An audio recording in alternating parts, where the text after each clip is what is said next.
Hello friends, എല്ലാവർക്കും എൻ്റെ ചാനലിലേക്ക് സ്വാഗതം. ഇന്നത്തെ വീഡിയോയിൽ ഞാൻ ഒരു മികച്ച ആപ്പ് പരിചയപ്പെടുത്താൻ പോവുകയാണ്. പ്ലേ സ്റ്റോറിൽ ഇത് 11 മാസങ്ങൾ മുന്നേ ഇറങ്ങിയതാണ്. പക്ഷേ ഇപ്പോഴും അതിന്റെ തകർപ്പൻ ഫീച്ചേഴ്സ് കാരണം ടോപ്പ് ട്രെൻഡിങ്ങിൽ തുടരുന്നു. ഈ ആപ്പിന്റെ പേര് ട്വീൻ ടൂൺസ് ആണ്. ഇത് നിങ്ങളുടെ ദൈനംദിന ഉപയോഗത്തിന് സിമ്പിൾ ആപ്പ്. ഈ ആപ്പ് ഉപയോഗിച്ച് നിങ്ങൾക്ക് കാർട്ടൂൺ വീഡിയോകളും നിരവധി മികച്ച വീഡിയോകളും എളുപ്പത്തിൽ ഉണ്ടാക്കുവാൻ സാധിക്കും. ഈ ആപ്പ് ഇപ്പോൾ സൗജന്യമായിട്ടാണ് ലഭിക്കുന്നത്. ഇത് ഡൗൺലോഡ് ചെയ്യാൻ നിങ്ങൾ ഗൂഗിൾ പ്ലേ സ്റ്റോറിൽ പോയി ട്വീൻ ടൂൺസ് എന്ന് ടൈപ്പ് ചെയ്താൽ മതി. പ്ലേ സ്റ്റോറിൽ ട്വീൻ ടൂൺസ് എന്ന് ടൈപ്പ് ചെയ്താൽ ആപ്പ് ഡൗൺലോഡ് ആയി കിട്ടും.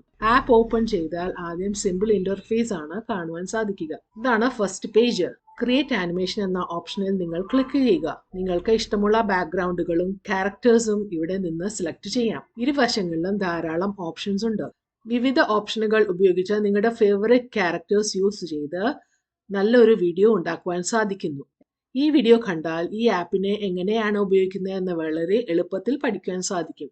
ഏറ്റവും നല്ല പ്ലസ് പോയിന്റ് എന്തെന്ന് വെച്ചാൽ ഈ ഡൗൺലോഡ് ചെയ്ത വീഡിയോയിൽ ഒന്നും വാട്ടർമാർക്ക് കാണുന്നതേ അല്ല.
സ്ക്രീനിലെ ബട്ടണുകൾ എന്തിനാണെന്ന് സിമ്പിൾ ഭാഷയിൽ പറയാം.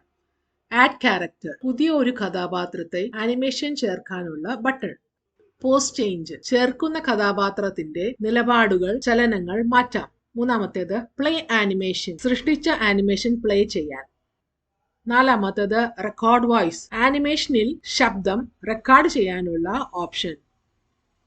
5. റെൻഡർ, നിങ്ങളുടെ ആനിമേഷൻ ഫയലിലായി വീഡിയോ ഫയലിലായി സേവ് ചെയ്യാം. ആറാമത്തേത് ക്യാരക്ടർ സെറ്റിംഗ്, കഥാപാത്രത്തിന്റെ രൂപം, ചലനം, വസ്ത്രം എന്നിവ മാറ്റാൻ പറ്റുന്ന ഓപ്ഷൻ.